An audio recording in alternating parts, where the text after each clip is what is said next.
Hey there, and welcome back to Oboe Boot Camp. This is lesson 3. We have our oboe assembled, and now we're going to learn where to put our fingers in order to start playing the oboe. All right. So we're going to start with the left hand. So you can just hold the oboe with your right hand down by the bell. For now, that's totally fine. Okay, and then we're going to take our left hand, and on the back here, remember the back is the side that doesn't have any of the keys on it. Okay, just below this teardrop shaped thumb key or octave key, we'll learn about that one a little bit later. Just kind of below that, we're just going to put our thumb right there. That's our left thumb. Okay, your left thumb.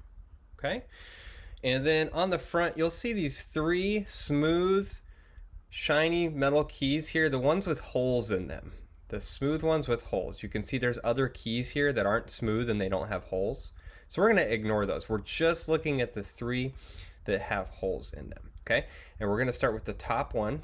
I'll move back so you can kind of see. It's about halfway down the upper joint, about in the middle of the upper joint, just on the opposite side of where that thumb key is. Okay, and then we're going to take our first finger, our index finger, and we're going to put the pad of the finger. So that's the pad is right here. That's the fleshy part underneath the fingernail. Okay, we're going to put the pad of the finger right centered on that little tiny hole right there.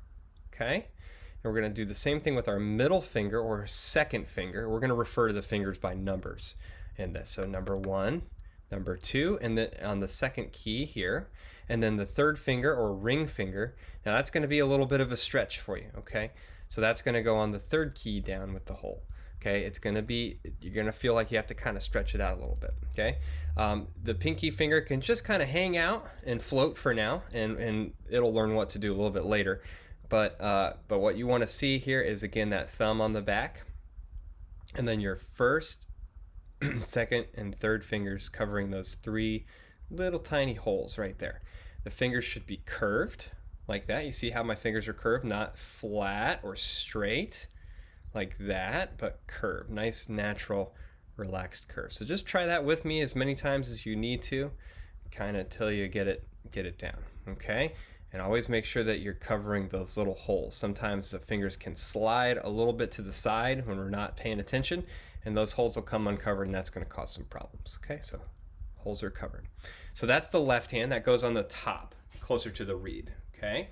Now the right hand, we can just kind of, let's just hold it up here gently with the left hand, and we'll work on the right hand.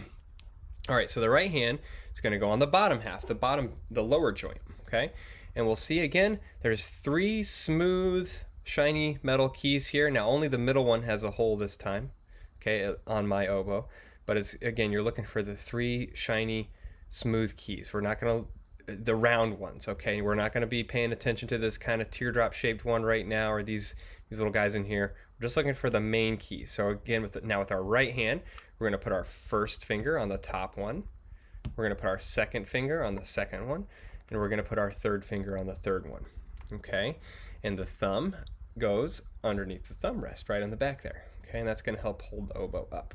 Okay, and again, the little finger, it's going to do all these keys later, but we're going to learn about those another time. Okay, so it can just kind of hang out and just kind of float. Don't try not to stick it out like that, because that's going to cause a little bit of tension. Just keep it nice and loose, just down to the side. Okay, so that's the right hand. Okay, now let's do both hands. So let's start with the right hand this time. Okay, thumb underneath the thumb rest, and then find your 3 big round keys, 1, 2, 3 fingers. Hold that nice and firmly, but not tense, right? We're not going to press like that. Just keep the fingers curved and relaxed, but hold them in position there. Okay, now with that, we can take our right thumb, put it on the back of the oboe underneath the teardrop key or the octave key, and find those 3 keys on the front as well, 1, 2, and 3. Okay, so now we should have all 6 of our fingers, 1, 2, 3, index, middle, and ring with the left hand, and 1, 2, 3, index, middle, and ring with the right hand should all be pressing down their keys. And that's going to be our starting position, okay, for our first note that we're going to learn right there. Okay, so just practice that as many times until you can kind of do it without thinking. Just kind of put your oboe down, okay, shake out the fingers, relax a little bit, pick it up, and boom, boom. See how fast you can get the fingers in position. Double check that your little fingers are relaxed and curved, okay? Not pressing any keys right now, because that's gonna cause a problem, but also not sticking out like that. We just want them to be just kind of relaxed and hanging out there. Okay, just rinse and repeat several times until you can do it without really thinking too much about it. Boom, there you go. All right, and that is your finger placement on your oboe. I'll see you right back here for the next lesson.